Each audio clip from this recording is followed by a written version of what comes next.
Às vezes, a gente acorda um pouco mais triste, sem querer conversar com ninguém, às vezes segurando toda a dor do mundo, não podendo desabar por causa dos filhos, por causa dos pais.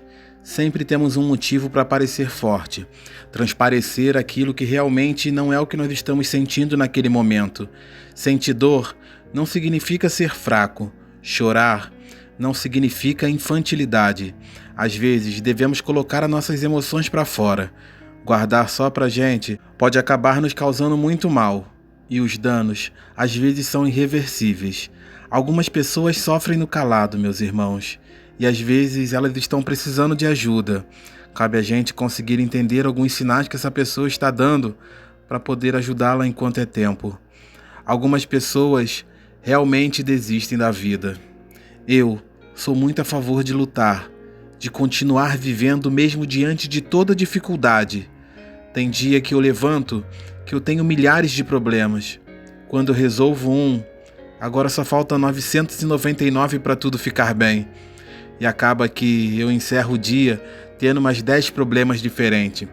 Mas isso não me faz desanimar, me faz ter mais vontade para levantar no dia seguinte e lutar por uma vida melhor para mim e para toda a minha família. Meus irmãos, hoje a carta psicografada é uma história bem triste, uma história de um espírito que não viu outra saída a não ser fazer o que ele fez. E hoje gostaria de compartilhar essa história com vocês. Com a graça de Deus e com a permissão dos espíritos, estaremos reunidos novamente para mais uma carta psicografada aqui no nosso canal. Olá, me chamo Milena. Meu sobrenome, isso não importa, até porque o que eu fiz não deve ser associado ao restante de minha família, uma geração que foi construindo em cima da dor. Toda a luta e todo o sofrimento que a minha família teve para conquistar o seu espaço, às vezes foi por água abaixo por conta de uma pessoa que não teve força suficiente. Desencarnei no ano de 2001. Ali foi o momento em que eu entendi que a minha vida realmente não valia de nada. Quantas vezes eu tentei buscar ajuda com pessoas próximas a mim, e todas elas diziam para mim que isso era besteira, que meus problemas não eram nada demais para eles. Eu entendi. Mas por que não me ouvir? Eu apenas queria desabafar um pouco, colocar para fora do meu peito tudo aquilo que eu estava sentindo, mas não tive a oportunidade nem a primeira nem a segunda vez que eu tentei. Eu fui seguindo a minha vida. Vi que realmente não tinha como eu compartilhar com as pessoas o que eu estava passando naquele momento. As pessoas olhavam para mim e diziam: você tem uma bela casa, uma bela família e uma bela conta bancária. Tinha dinheiro, tinha minha família e tinha minha casa própria, mas me faltava alguma coisa. Existia um vazio dentro de mim. Algo dentro de mim não me completava. Era como se estivesse faltando um pedaço, e eu, mesmo buscando sem saber o que não conseguia encontrar. Às vezes, eu me perdia dentro do meu próprio pensamento. Tinha dias que eu fantasiava uma vida diferente da que eu tinha. E essa minha fantasia, um dia, iria tornar realidade. Olha, as coisas às vezes podem parecer difíceis, mas nem tudo que é ruim pode ser motivo para nos fazer desistir. Precisamos lutar. A minha mente estava pronta para entregar o jogo, mas muitas vezes eu olhava para os meus filhos e dizia que eles precisavam de mim. Eu precisava continuar sendo forte, lutar por eles. Muitas vezes meus filhos chegavam em casa e eu recebia eles com aquele lindo sorriso. Meu marido chegava em casa, perguntava para mim: a roupa já está lavada? A comida já está feita? A casa está arrumada? Você ficou em casa e não fez nada? Uma pressão psicológica que diariamente eu vivia.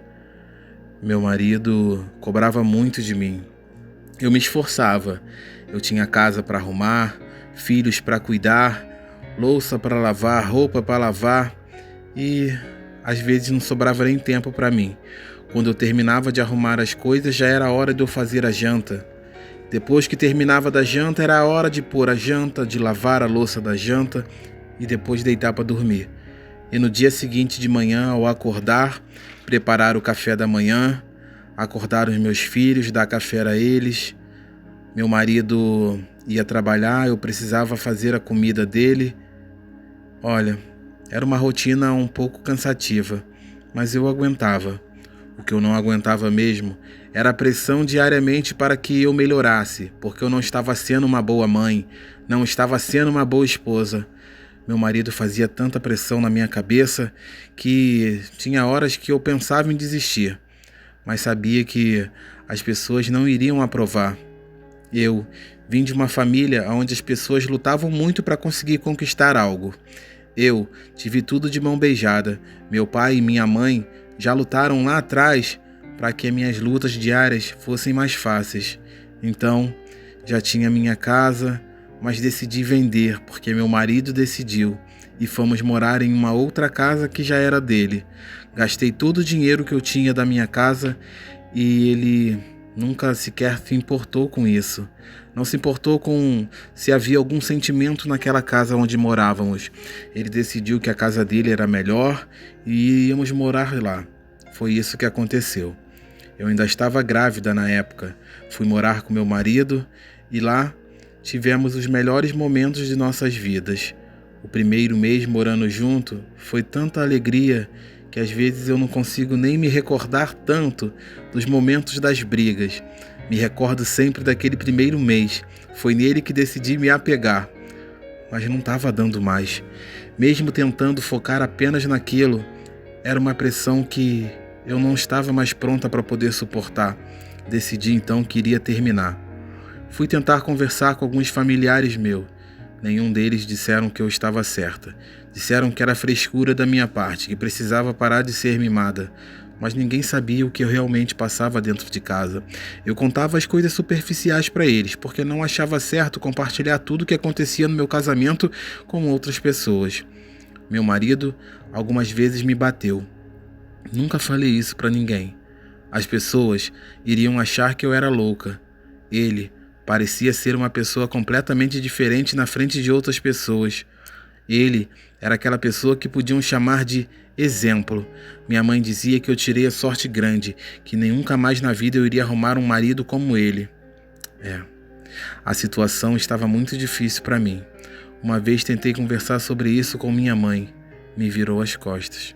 Tentei falar com meu pai. Ele logo respondeu para mim que, se terminasse, nem pensava em voltar para casa. Eu não sabia para onde ir. Não tinha uma profissão, não tinha um emprego. Eu tinha apenas o que o meu marido me dava. Ele comprava meu creme, pagava para mim poder fazer a unha, para ir fazer o cabelo, mas isso não era o suficiente. Também queria ter as minhas próprias coisas. O último dia da minha vida no plano carnal foi um terror. Meu marido chegou em casa de noite do trabalho, perguntou para mim o que eu fiz para jantar. Disse para ele que havia feito hambúrguer e batata frita. Ele se estressou. Disse que aquilo ali não era comida, que aquilo ali era comida de preguiçoso, que eu só peguei alguma coisa dentro da geladeira e fritei. Falei para ele que estava cansada, que aquele dia tinha sido muito desgastante para mim. Meu marido logo me deu um tapa e disse: eu chego em casa para poder comer algo decente, não essa porcaria que você preparou para mim. Vou para a rua, vou comer fora. Foi embora. Aquele seria o último dia que eu veria o meu marido também. Aquelas últimas palavras que ele disse para mim acabaram me ferindo demais.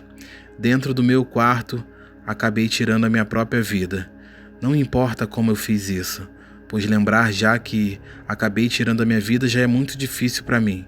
Compartilhar esses últimos momentos acho que não seria interessante também. Mas acabei tirando a minha vida. Aquilo foi a decisão mais errada que eu já tive na minha vida, mas eu não sabia naquele primeiro momento. Achava que eu estaria dando um fim a todo o sofrimento que eu estava passando. As minhas dores iriam desaparecer naquele momento. Era hora de dormir e nunca mais acordar. Não foi isso que aconteceu. Eu tirei a minha própria vida, mas permaneci viva. Havia alguns espíritos que ali estavam. Eu havia morrido realmente, mas logo entendi depois deles falarem que eu iria continuar viva. Iria passar por todo o sofrimento que estava passando e coisas ainda piores pela frente. Não estava pronta, queria voltar. Logo me arrependi. queria meus filhos. Eles me seguraram e me levaram. Ao chegar neste lugar para onde fui mandada, me disseram que ali era o umbral. Chamavam de Vale dos Suicidas. É para cá que vêm todos os espíritos que tiram a vida. E alguns já dando gargalhada dizendo para mim que você vai sofrer demais aqui. Aqui você vai entender o que realmente é a dor. Você tinha sua casa, tinha seus filhos, tinha sua família. E decidiu jogar tudo isso para trás, decidiu abandoná-los. Era só você ter ido embora de casa, não precisava ter se matado. Eram tantas vozes, eram tantos espíritos que estavam falando ao mesmo tempo que acabava me deixando muito confusa e cada vez mais arrependida. O que foi que eu fiz? Meu Deus, eu não deveria ter feito isso. Não fale esse nome por aqui. Aqui não falamos esse nome. Um espírito veio e disse isso para mim, em tom de muita agressividade. Decidi então não falar mais. Ali fui torturada. Coisas que eu passei inimagináveis. Não acreditava que pudesse existir uma vida após a morte. Já ouvi algumas pessoas durante a minha vida encarnada falarem sobre isso. Eu vi algumas pessoas discutindo que morreu, acabou, que era bíblico. O outro que era do candomblé já tinha uma visão diferente. O outro que era espírita tinha uma visão diferente. Eram brigas recorrentes. Sempre houve esse tipo de disputa entre o cristão, o evangélico, aquele que acredita um Deus diferente, aquele que não acredita em Deus, aquele que é espírita, aquele que é candomblessista, umbandista. Todos eles têm uma visão diferente. No real, cada um deles tem um pouco de razão. Nenhuma religião é a certa. Todas as religiões querem te levar para o mesmo lugar, mas as histórias são diferentes, caminhos percorridos por maneiras diferentes. Algumas estão mais certas do que a outra, isso sim, mas nem todas estão certas por completo. Assim é a vida. A gente sabe que existem erros e acertos, mas tem coisas que são erradas e irreversíveis às situações que a gente toma decisões na nossa vida que não vai conseguir fazer a gente voltar atrás. Eu comprar algo que eu não gostei, eu vou lá e compro outro, mas tirar a minha própria vida, não tinha opção de devolução ou tentar voltar atrás. O que eu podia fazer no primeiro momento era fechar meus olhos e acreditar que aquilo era um sonho e torcer para eu acordar. Mas esse dia nunca chegou. Continuei ali. Vivi no Vale dos Suicidas por muito tempo. O umbral é um lugar momentâneo. Não significa que se você for para o umbral, você vai permanecer por lá. Até porque hoje eu estou aqui, contando meu relato a vocês. E se eu estou aqui hoje, significa que eu fui resgatada. O meu resgate foi algo muito difícil para acontecer. Levaram anos. Foram anos de arrependimento. Foram anos de dor, de sofrimento. Uma luta constante. Durante o tempo que passei no umbral, pude entender algumas coisas. Entendi que, mesmo passando por que eu estava passando durante a minha vida encarnado, aquilo não era nada. Eu vim realmente conhecer o que é dor, sofrimento após a minha morte. Deveria ter valorizado mais a minha vida? Sim. Deveria ter deixado a minha casa, ter procurado viver de uma outra maneira? Sim. O casamento é abençoado por Deus, mas precisa que os dois estejam juntos nessa relação. Uma relação de amor, carinho, confraternização, que ambos se respeitem. Desde o momento que começam as agressões, alguns quebraram esse contrato. E Deus entende quando você rompe esse laço. O laço é quebrado quando um dos dois acabam cometendo um erro. E Deus acaba perdoando o outro lado. Não é que você se casou e se você terminar, isso vai estar errado, porque acabou jurando que ia ser eterno, na alegria, na tristeza, na saúde e na doença. Mas nunca dissemos que seria na agressão. Apanhei por diversas vezes. Ali foi difícil para mim, mas a dor realmente Conheci depois da minha desencarnação. Nunca fui uma pessoa ruim. Poderia ter garantido meu lugar numa colônia espiritual, assim como a que eu estou hoje, e não ter passado tantos anos num lugar escuro, sujo e passando por toda a dor que eu passei. Eu dei um rumo diferente ao meu destino. Fui eu que fui a dona do meu destino. Mas às vezes a gente está numa depressão tão profunda que a gente nem pensa no depois. A gente pensa só no agora. Agora eu não estou aguentando mais. Agora é hora de partir. Foi isso que eu fiz. As decisões erradas e acertadas de minha vida, isso não posso julgar ninguém. Fui eu que decidi me casar, fui eu que decidi ficar. Deveria ter saído, mas acreditava que podia ter tido mais apoio também de minha família. Hoje, não. Hoje os perdoei. Não tenho nenhuma mágoa, mas naquele tempo eu precisava de um pouco mais de atenção, um pouco mais de carinho. Às vezes só queria ser ouvida mesmo. Queria poder dizer as coisas e alguém para poder me dar conselho. Minhas amizades foram se desfazendo com o tempo. Os abusos do meu marido já tinham começado nessa época, mas eu não tinha percebido. Ele não me queria com amizades. Amizades essas que eu tinha desde quando eu era criança, que depois do casamento tive que deixar para trás. E não digo amizades de homens, até de mulheres, ele não queria. Olha, a possessividade às vezes da pessoa, ela precisa controlar você. Precisa que você seja completamente dela e que você não saia do rumo. Se você sair, é pancada que você vai tomar. Foi assim que eu fui vivendo. Precisava disso? Não. Mas fui vivendo a minha vida dessa maneira. Cada dia passando por uma coisa diferente. Cada dia uma provação diferente. Meu pai, minha mãe, eu os amo demais. Fui criada de uma maneira muito decente por eles. Minha mãe sempre foi muito batalhadora. Hoje está ao meu lado aqui na colônia espiritual. Meu pai acabou desencarnando faz pouco tempo. Foi para o umbral. Mesmo sendo uma pessoa boa, acabou tendo seus erros durante a sua vida encarnado. E a gente precisa, sim, ser consciente dos erros que acabamos cometendo. A nossa mente nos leva para um lugar. É ela que vai nos levar, seja para o umbral, para a colônia espiritual. A decisão não é sua. A decisão vem de dentro de você.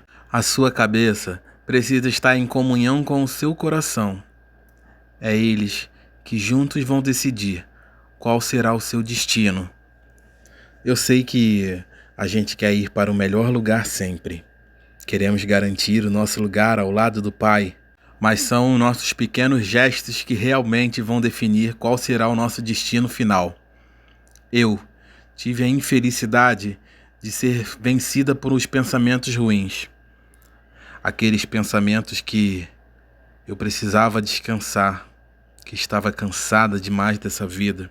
Queria dar um fim em tudo e só descansar e nunca mais acordar. Não é isso que acontece, meus irmãos. Hoje estou aqui, falando diretamente do plano espiritual, mandando essa mensagem através do espírito de Antônio José, que transcreve as minhas palavras para o médium, que realiza hoje esse trabalho e que me dá a oportunidade de me comunicar pela última vez, de poder saber que alguém está me ouvindo nesse momento, pois eu nunca fui ouvida quando precisava, mas hoje tive a oportunidade de dar a minha voz.